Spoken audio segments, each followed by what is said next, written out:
నన్ను ఎవరు చాలా వరకు నమ్మలేదు, చాలా రోజులు నన్ను ఎవరు నమ్మలేదు.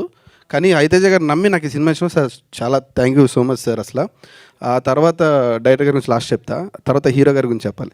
ఈవెన్ నాకు హీరో గారి దగ్గర ఎలా నచ్చిందంటే ఎంత లైక్ ఆయన ఏమంటారు సపోర్ట్ కానీ పొటెన్షియాలిటీ ఎలా ఉంటుందంటే, ఒకరోజు సెట్లో ఆయనకి కాళ్ళు బ్రేక్ అయినా సరే, ఆయన అంటే బ్రేక్ అవ్వలేదు, లైక్ ఎయిర్ ఫ్రాక్చర్ లాగా అయితే అయినా సరే ఆ రోజు నైట్ నాకు బాగా గుర్తుంది సార్. ఇప్పుడు షూట్ చేశారు, అది నాకు చాలా ఇన్స్పిరేషన్ అని చెప్పాలి, అలా చేశారు.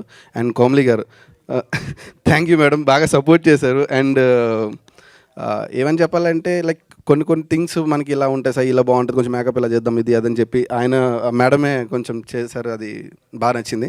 అండ్ నాకు కలర్స్ వైజ్గా, కాస్ట్యూమ్స్ వైజ్గా నేను గౌరీ గారికి చాలా thank you so much madam. అసలు కలర్స్ వైజ్గా నాకు ఈ సినిమాకి చూసిన వాళ్ళందరూ కూడా కలర్స్ చాలా బాగున్నాయి, కాస్ట్యూమ్స్ బాగున్నాయి, కలర్స్ బాగా పిక్ చేశారు, ప్యాలెట్ అని చెప్పారు. Thank you so much madam అసలు.